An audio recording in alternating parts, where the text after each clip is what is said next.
আসসালামু আলাইকুম, welcome to my মার্জিহান্স academy. পঞ্চম শ্রেণীর শিক্ষার্থীরা, আশা করছি তোমরা সবাই ভালো আছো। অনেকদিন পর আজকে আবার তোমাদের মাঝে চলে এসেছি। আজকে তোমাদের সবচেয়ে ইম্পর্টেন্ট চ্যাপ্টার অধ্যায় 6 ষষ্ঠ অধ্যায় করাবো। আমাদের এই ষষ্ঠ অধ্যায়ে রয়েছে শতকরা। এই শতকরা অধ্যায়টা খুবই ইম্পর্টেন্ট এবং এই অধ্যায় থেকে পরীক্ষা মাস্ট প্রশ্ন থাকে। সো আজকের ক্লাসে তোমাদের হচ্ছে ইম্পর্টেন্ট অধ্যায়টি পড়াবো। শতকরা অধ্যায়ের অনুশীলনীতে যাওয়ার আগে প্রথমে যে পার্টগুলো রয়েছে সেগুলো আমি একটু বেসিক থেকে তোমাদের খুব সুন্দর করে বোঝাবো। তার কারণ হচ্ছে এই শতকরা চ্যাপ্টারটা তোমরা যতই উপরের লেভেলে উঠো না কেন, তোমরা যখন 5 থেকে 6-এ উঠবে, 6 থেকে 7-এ, তখন এই চ্যাপ্টারটা কিন্তু তোমাদের মাস্ট থাকবে এবং এই শতকরা জিনিসটা বোঝাটা কিন্তু খুবই ইম্পর্টেন্ট। বুঝতে পারছো? আচ্ছা, তো তোমরা চলে যাও তোমাদের ষষ্ঠ অধ্যায় শতকরা চ্যাপ্টারে। তো চ্যাপ্টারটি পড়ানোর আগে আমি ফার্স্টে হচ্ছে তোমাদের বোঝাবো শতকরা কী। তার আগে তোমরা তোমাদের বইয়ের ঠিক নিচের দিকে চলে যাও। নিচের দিকে এখানে খুব সুন্দর একটা ছক দেখতে পাবে। এই ছকটার দিকে খুব মনোযোগ দিয়ে লক্ষ্য করো। বুঝতে পারছো? আচ্ছা, তাহলে একটু খেয়াল করো, শতকরা কি? শতকরা হচ্ছে এমন একটা ভগ্নাংশ যার লব 1 এবং হর হচ্ছে 100। অর্থাৎ শতকরাকে তোমার মূলত 100 দ্বারা প্রকাশ করা হয়। শতকরা থাকলেই আমরা বুঝবো সেটা কি বলতো, 100, এবং এটা থাকবে ভগ্নাংশ আকারে। তার মানে 100টা থাকবে নিচে এবং উপরে 1, 2, 3, 4, তারপর হচ্ছে এবং অসংখ্য, অর্থাৎ 25, 26, মানে যেই কোনো ধরনের সংখ্যা হতে পারে, বাট নিচে কি থাকবে? অবশ্যই 100 থাকবে। এজন্যই বলা হয়েছে যে শতকরা হলো এমন একটি ভগ্নাংশ যার লবকে হচ্ছে 1 এবং হরকে হচ্ছে 100 দ্বারা প্রকাশ করা হয়। আচ্ছা, তোমাদের নিশ্চয়ই আমি গত ক্লাসগুলোতে বা এর আগের ক্লাসগুলোতে তোমাদের বুঝিয়েছিলাম যে কোনটি লব এবং কোনটি হর। এটা যদি তোমাদের মনে না থাকে তাহলে তোমাদের মনে করিয়ে দেওয়ার জন্য আমি বিষয়টা আবার একটু ক্লিয়ার করে দিচ্ছি। ভগ্নাংশের মধ্যে দুইটা অংশ থাকে, একটা হচ্ছে লব এবং একটা হচ্ছে হর। লব থাকে উপরে, হর থাকে নিচে। তো এই হরটাকে 100 ধরেই, লবকে আমরা যে কোনো সংখ্যা ধরেই আমরা কি করব? শতকরাটাকে প্রকাশ করব। আর এই শতকরার প্রতীক কী বলতো? পার্সেন্টেজ। অর্থাৎ পার্সেন্টেজ দিয়ে আমরা বুঝবো এটা হচ্ছে একটা শতকরা। যেমন তোমরা যদি একটু খেয়াল করো, এই যে একটু নিচের দিকে গেলেই তোমরা লক্ষ্য করবে এখানে দেখো দেওয়া আছে পার্সেন্টেজ। অর্থাৎ এটাকে এই পার্সেন্টেজ দ্বারা বোঝানো হচ্ছে এটা হচ্ছে একটা শতকরার প্রতীক, যাকে 100 ভাগের 1কে নির্দেশ করা হয়। এখন দেখো, এখন যদি 1% বলা হয় তাহলে এই পার্সেন্টেজের জন্য আমরা কি লিখব? 100, আর উপরে যে 1, সেই 1 আমরা উপরে লিখে দেব। ঠিক একইভাবে যদি 2% বলা হয় তো পার্সেন্টেজের জন্য আমরা নিচের কত লিখব? 100, আর উপরে যে সংখ্যাটা থাকবে সেটা কত আছে? 2। এভাবে 3% হোক বা 10% হোক বা 20% হোক। যেমন যদি 20% হয়, যদি 20% হয়, তখন আমরা কি লিখব? নিচে হচ্ছে, যেহেতু আমরা বলেছিলাম শতকরাটাকে ভগ্নাংশ আকারে প্রকাশ করা হয় এবং এর হর অবশ্যই 100 থাকবে মাস্ট, এবং এর ভগ্নাংশটা অর্থাৎ এর লবটা যে কোনো সংখ্যা হতে পারে। তো যেহেতু এখানে 20% দেওয়া আছে তাহলে আমরা এটাকে লিখব 100 ভাগের 20। তার মানে 20 হবে উপরে আর পার্সেন্টেজের জন্য নিচে 100। বুঝতে পারছো? আশা করছি তোমরা এবার শতকরাটা খুব ক্লিয়ারলি বুঝতে পেরেছো। নিচে এই শতকরা প্রকাশে আরও অনেকগুলো অঙ্ক রয়েছে, আমরা যখন করব তখন ধাপে ধাপে আমরা ওই বিষয়গুলো বুঝতে পারবো। এখন জাস্ট তোমরা এতটুকুই মনে রাখো যে শতকরা প্রতীক হচ্ছে পার্সেন্টেজ এবং শতকরাকে হচ্ছে একটা ভগ্নাংশ আকারে প্রকাশ করা হয় যার নিচের হর অবশ্যই কি থাকবে? 100 থাকবে এবং লব থাকবে 1। অর্থাৎ কিভাবে বের করতে হয় সেটাও কিন্তু আমি তোমাদের এখানে দেখিয়ে দিয়েছি। দেখো, তোমাদের বোঝার সুবিধার জন্য আমি আবার একটু দেখিয়ে দিচ্ছি। যদি 100 ভাগের 30 লেখা হয় তখন আমরা এটাকে কীভাবে লিখতে পারি? যেহেতু এটা ভগ্নাংশ আকারে আছে, সো এটাকে আমরা শতকরার যে প্রতীক সেই আকারে প্রকাশ করবো। দেখো, 100-র জন্য আমরা এখানে দিব একটা পার্সেন্টেজ, আর উপরে কত রয়েছে বলো তো? 30। উপরে কত আছে বলো তো? 30। সো আমরা লিখবো 30, তার মানে কি 30%। সো এই 30%কে আমরা আবার কিভাবে লিখতে পারি? এইভাবে 100 ভাগে 30 লিখতে পারি। যেমন আমি যদি আবার একটু দেখাই, খেয়াল করো, যদি আমি লিখি এবার 25%, তাহলে দেখো একটু আগে আমরা 100-এর জন্য পার্সেন্টেজ দিয়েছি, এখন যেহেতু পার্সেন্টেজ রয়েছে, যেহেতু এটাকে আমরা কি করব? ভগ্নাংশ আকারে প্রকাশ করব। সো পার্সেন্টেজের জন্য 100টা আমরা কোথায় লিখবো? নিচে, কারণ আমরা বলেছিলাম হরটা অলওয়েজ কি থাকবে? 100 থাকবে, এবং উপরে যে 25 রয়েছে সংখ্যাটা, এটা আমরা উপরে বসিয়ে দেবো। তাহলে কত হবে? 100 ভাগের 25। আশা করছি এবার নিশ্চয়ই শতকরার যেভাবেই আসুক না কেন তোমরা এই বিষয়গুলো খুব ক্লিয়ারলি বুঝতে পেরেছো। নেক্সট চলো, এখন হচ্ছে তোমাদের উপরে যে অঙ্কগুলো রয়েছে আমি এই অঙ্কগুলো একটু তোমাদের করে দেখাচ্ছি। ফার্স্টেই দেখো প্রথম যে অঙ্কটা দেওয়া আছে সেখানে বলা হয়েছে কোনো বিদ্যালয়ের চতুর্থ শ্রেণীর 50 জন শিক্ষার্থীর মধ্যে কতজন শিক্ষার্থী বলো তো? 50 জন শিক্ষার্থী রয়েছে। কতজন ছাত্রী? 20 জন। আর এটা হচ্ছে কোন শ্রেণী? চতুর্থ শ্রেণী। ঠিক একইভাবে পঞ্চম শ্রেণীর 25 জন শিক্ষার্থীর মধ্যে কতজন? 25 জন হচ্ছে পঞ্চম শ্রেণীতে রয়েছে, তার মধ্যে 12 জন হচ্ছে ছাত্রী। এখন বলা হয়েছে যে তুলনামূলকভাবে কোন শ্রেণীতে ছাত্রী বেশি। আচ্ছা, এখন তুলনামূলকভাবে কোন শ্রেণীতে ছাত্রী বেশি এটা তোমাকে বের করতে হবে। যেহেতু তুলনামূলকভাবে বলেছে তার মানে শতকরা হিসেবে আমাদের বের করতে হবে কোনটাতে হচ্ছে বেশি। যেমন চতুর্থ শ্রেণীতে ছিল 50 জন, তার মধ্যে 20 জন হচ্ছে ছাত্রী। আবার পঞ্চম শ্রেণীতে শিক্ষার্থী 25 জন, তার মধ্যে 12 জন হচ্ছে ছাত্রী। তাহলে কোন ক্লাসে ছাত্রী বেশি, চতুর্থ শ্রেণীতে নাকি পঞ্চম শ্রেণীতে?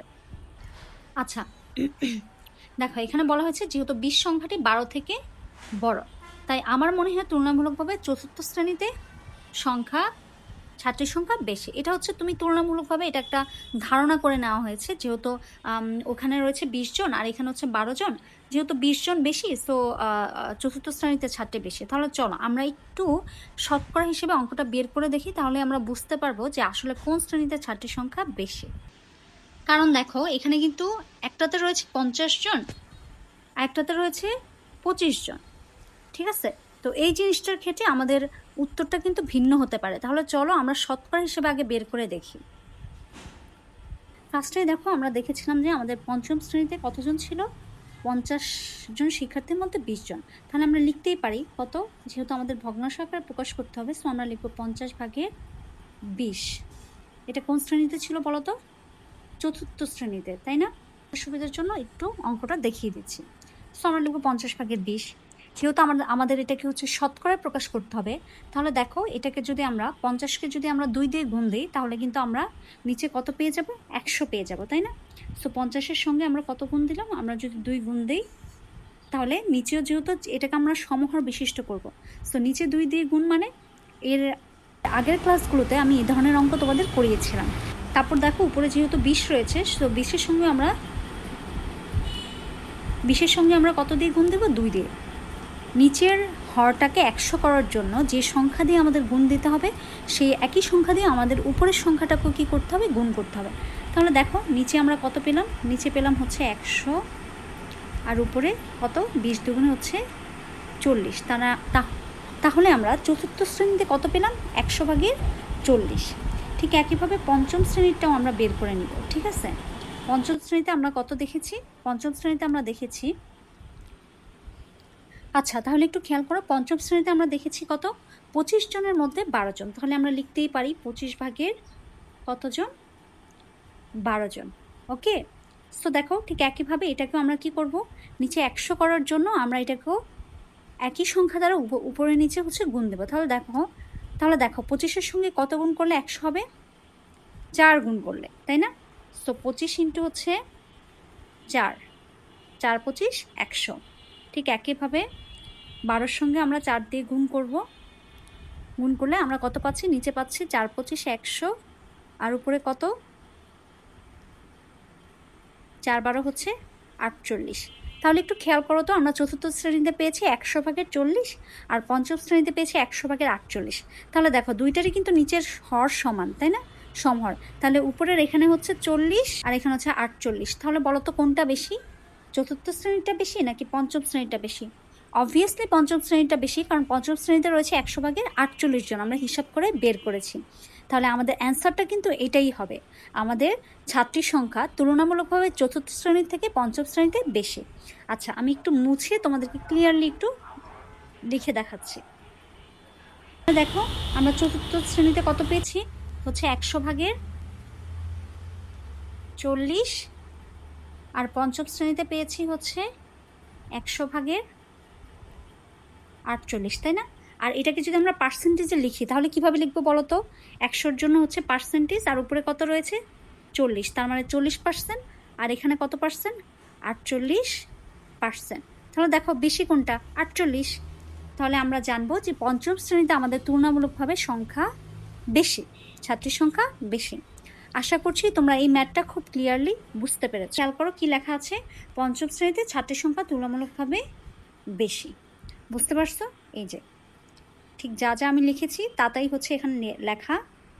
আচ্ছা, তো এখন এই পার্টটাতে একটু আগে যেমন আমি তোমাদের বলেছি 2% সমান হচ্ছে 100/2, তাই না? আচ্ছা, তো 100/2কে যদি আমরা আবার কি করি, ভাগ করি, 100/2কে যদি এই যে 2 দিয়ে যদি 100কে এভাবে ভাগ করি, তাহলে ভাগ করলে অর্থাৎ আমরা এটাকে দশমিকে যদি নেই, তাহলে দেখো 0.02 এগুলোকে হচ্ছে দশমিক আকারে প্রকাশ করেছে। ভগ্নাংশটাকে তারা হচ্ছে দশমিক আকারে প্রকাশ করেছে। দেখো 100-এর জন্য আমরা যদি খুব সহজ ভাষায় এই ম্যাথগুলো হচ্ছে আমি তোমাদের আগের ক্লাসে বুঝিয়েছিলাম যখন আমরা দশমিক ভগ্নাংশ তোমাদের পড়িয়েছিলাম। তোমরা যারা ক্লাসগুলো দেখোনি তারা অবশ্যই আগের ক্লাসগুলো দেখে আসবে, তা না হলে এই পার্টটা তোমরা খুব ক্লিয়ারলি বুঝতে পারবে না। সো দশমিককে আমরা কিভাবে নিলাম, এই যে 100-এর এখানে কয়টা রয়েছে, 2টা শূন্য। সো আমরা 2-এর ঠিক 2 ঘর পর আমরা দশমিক দিব। তাহলে দেখো 2 ঘর পর দিলে এই 2 আরেকটা ঘর লাগবে, তার জন্য আমরা এখানে একটা শূন্য দিব, তারপর কি দিব, দশমিক দিব। তাহলে কি হলো, 0.02। বুঝতে পারছো? আচ্ছা, নেক্সট আমরা চলে যাচ্ছি পরবর্তী পার্টে। আচ্ছা, এইখানে আমরা এই দশমিকের বিষয়গুলো একটু ক্লিয়ারলি বুঝবো। এখানে খুব সুন্দর করে দেওয়া আছে 1% মানে কি, আমি তোমাদের একটু আগে বুঝিয়েছিলাম 100/1। এখন এটাকে আমরা কিভাবে দশমিকে প্রকাশ করব, দেখো ওই যে 2টা 100-র পরে কয়টা শূন্য রয়েছে, 2টা শূন্য, তার মানে আমরা ঠিক 2 ঘর পর দশমিক দিব। তাহলে দেখো আমরা এখানে 1 লিখলাম, 2 ঘর লাগবে, তাহলে 1 তো একটা ঘর, এখানে আমরা আরেকটা ঘর তো নেই, তাহলে আমরা এখানে শূন্য দিব, তাহলে আমাদের কত ঘর হলো, 2 ঘর। সো 2 ঘর পর আমরা দশমিক দিব, তাহলে কত হলো, 0.01। বুঝতে পারছো? ঠিক একইভাবে এই যে 15%, এটাও 100/, কত, 15% মানে কি বলতো, 100/15। যেই কোনো পার্সেন্টেজ হোক না কেন, পার্সেন্টেজের জন্য আমরা 100 দেব, আর যে সংখ্যাটা থাকবে সেটাকে আমরা লব আকারে উপরে দিব।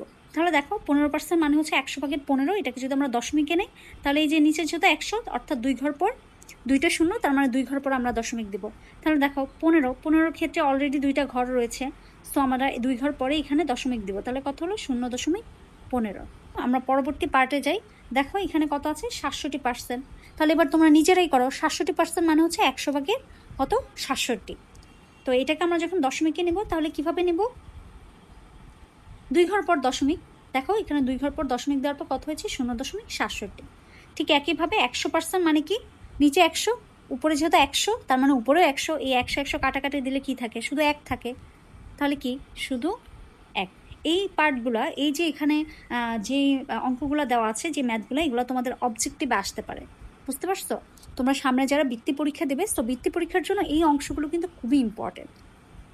আর তোমাদের সিলেবাসে যদি এমসিকিউ থাকে, তাহলে সেই এমসিকিউর জন্য কিন্তু এটা খুবই ইম্পর্টেন্ট। দেখো এখানে কিছু খালিঘর দেওয়া আছে, এগুলো তোমাদের এবার পূরণ করতে বলা হয়েছে। সো এতক্ষণ আমি তোমাদের বুঝিয়েছি, এখন নিশ্চয়ই তোমরা এগুলো করতে পারবা। দেখো খালিঘরগুলো পূরণ করে এবার শতকরা অংশ রং করি, ঠিক আছে? তাহলে চলো আমরা এগুলো করি। তাহলে দেখো 37% মানে কি, 100/37।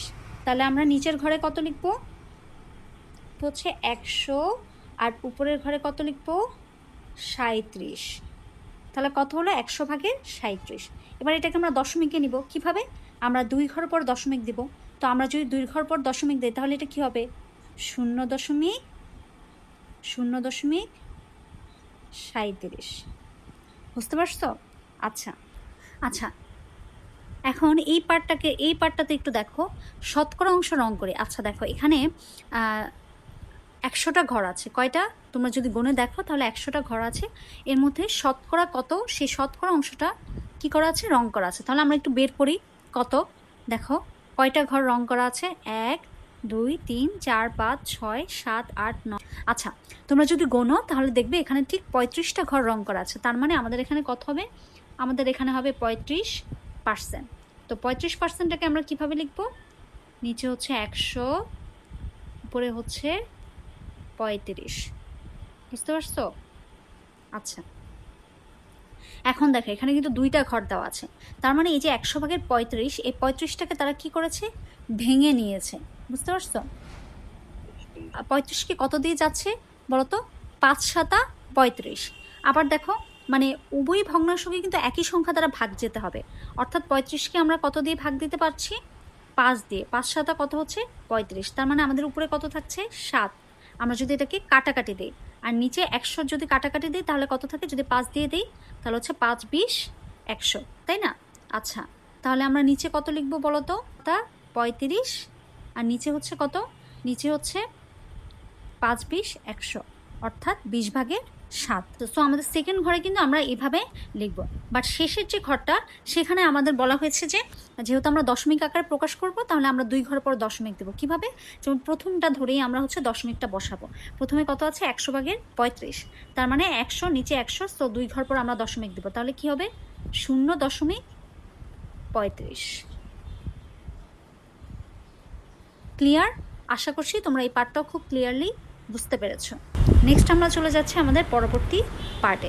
এখন দেখো, এখানে তোমাদের নিজেদের করতে বলা হয়েছে এই অঙ্কগুলো। সো এই অঙ্কগুলো আমি হচ্ছে তোমাদের একটু করে দেখাচ্ছি। কি বলা হয়েছে?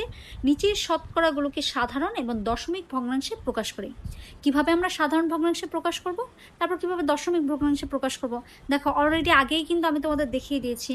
এই যে প্রথমে আমরা এই যে পার্সেন্টেজকে আমরা এই যে প্রথম যে 100/37 লিখলাম, এটা হচ্ছে সাধারণ ভগ্নাংশ, আর দশমিক ভগ্নাংশ হচ্ছে তার পরেরটা। সো এইভাবে আমরা বাকি অঙ্কগুলো হচ্ছে করে নেব। তাহলে চলো আমরা অঙ্কগুলো করে দেখি। আচ্ছা দেখো, ফার্স্টে আমাদের দেওয়া আছে হচ্ছে 80%। সো এটাকে আমরা ফার্স্টে সাধারণ ভগ্নাংশে প্রকাশ করব। কিভাবে? দেখো, আমরা বলেছিলাম পার্সেন্টেজের জন্য হচ্ছে 100, আর উপরে যে সংখ্যা তার জন্য আমরা কত লিখব? 80। তাহলে দেখো, মোটামুটি একটা সাধারণ ভগ্নাংশে প্রকাশ হয়েছে। এখন যেহেতু সংখ্যাটা অনেক বড়, সো আমরা এটাকে ভেঙে ছোট করে নেব। ছোট করে তারপর আমরা এটাকে একটা দশমিক ভগ্নাংশে পরিণত করব। তাহলে দেখো, এটাকে ছোট করলে আমরা যদি একটু কাটাকাটি দেই, তাহলে দেখো 0 0 যদি কাটা যায়, 0 0 কাটা গেলে, আর এখানে 8 আর 10, তাহলে আমরা যদি 2 দিয়ে দিই, তাহলে এখানে কত থাকে? 5, আর এখানে হচ্ছে 4। তার মানে তুমি যদি 20 দিয়ে ভাগ দাও, অর্থাৎ 20 দিয়ে হচ্ছে 5 20 100, 4 20 4 20 80। বুঝতে পারছো? তাহলে আমাদের কত থাকে? 5/4। সো এটা হচ্ছে আমাদের একটা সাধারণ ভগ্নাংশে আমরা কি করলাম? প্রকাশ করলাম। এখন এটাকে আমরা কী নেব? দশমিকে নেব। দশমিকে নেওয়ার জন্য আমার কী করতে হবে? 5কে আমরা এখানে 4 দিয়ে ভাগ দিলে এখন আমরা দশমিকে নিয়ে যাব। তো তার জন্য আমরা কি করব? যেহেতু 4-এর মধ্যে যাচ্ছে না, সো আমরা এখানে যেহেতু দশমিক ভগ্নাংশে নিব, তার জন্য আমরা এখানে একটা দশমিক দিয়ে এখানে একটা শূন্য নিয়ে আসব। এখন দেখো কতবার যাচ্ছে? 8 বার। 5 8 40। সো এই দশমিকটা বসার জন্য আমি এখানে একটা শূন্য দিলাম। তাহলে কত হলো? আমরা দশমিক ভগ্নাংশটা কত পেলাম? দেখো তো, 0.8। বুঝতে পারছো? আবার দেখো, আমরা এটা থেকেও ডিরেক্ট আমরা দশমিক ভগ্নাংশে প্রকাশ করতে পারি। কিভাবে? দেখো, যেমন 80 যেমন আরেকটা পার্ট করে দেখাচ্ছি। যেমন 100 হচ্ছে 80, সেটা থেকে আমরা ডিরেক্ট যদি করি দশমিক ভগ্নাংশে প্রকাশ, তাহলে দেখো কিভাবে করা যাবে। এখানে দেখো 2টা শূন্য, তার মানে আমরা 2 ঘর পর দশমিক দেব। তাহলে দেখো উপরে কত আছে? 80, এখানে অলরেডি 2 ঘর আছে, সো আমরা 2 ঘর পর দশমিক দিলাম। তাহলে দেখো কত হলো? 80।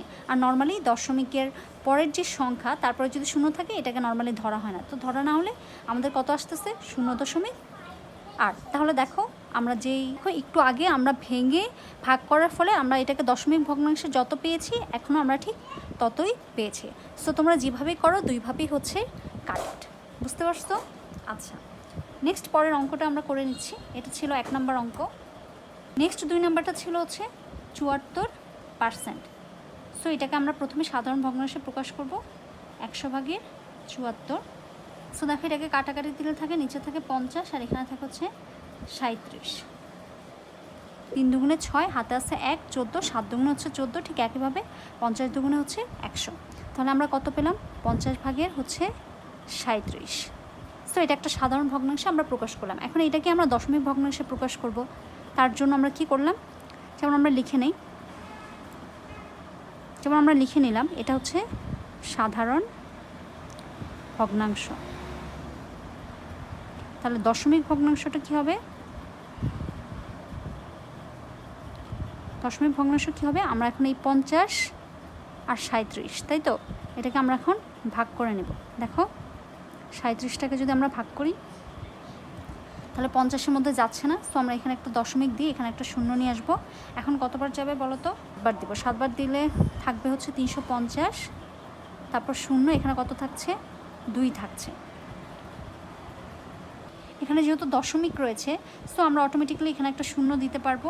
সো এটা কতবার যাবে? 4 বার। তাহলে এখানে কত হলো? 4-এর সঙ্গে 50 গুণ করলে কত হয়? 200 হয়।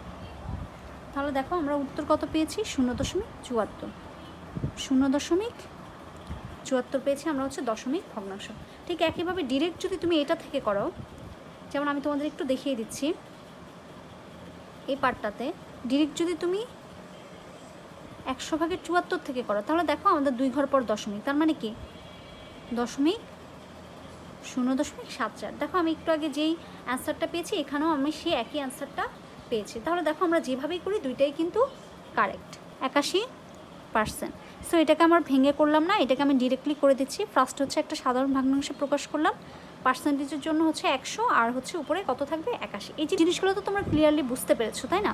আচ্ছা, এখন আমি কি করব, এটা ছিল সাধারণ ভগ্নাংশ, এখন দশমিক ভগ্নাংশে প্রকাশ করবো আমি কিভাবে, দেখো 2 ঘর পর দশমিক দেবো, যেহেতু নিচে 100, সো 2টা শূন্য, 2 ঘর পর দশমিক দিলে কত থাকবে 0.81। সো এটা হচ্ছে আমাদের অ্যান্সার। সো এটা ছিল কি সাধারণ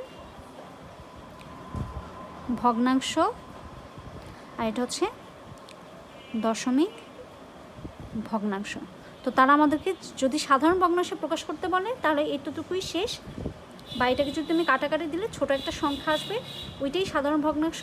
আর যদি বলা যায় সাধারণ ভগ্নাংশটাকে দশমিক ভগ্নাংশে প্রকাশ করো তাহলে তোমাদের এই দশমিকটা করে দেখিয়ে দিতে হবে। এবং এটা আমি এর আগে কিভাবে করিয়েছি দেখো, 2টা পদ্ধতি দেখিয়েছি, একটা ডিরেক্টলি আর একটা হচ্ছে তোমরা এভাবে ভেঙে করতে পারো, অ্যান্সার কিন্তু একই আসবে। আশা করছি তোমরা এই ম্যাথগুলো ক্লিয়ারলি বুঝতে পেরেছো।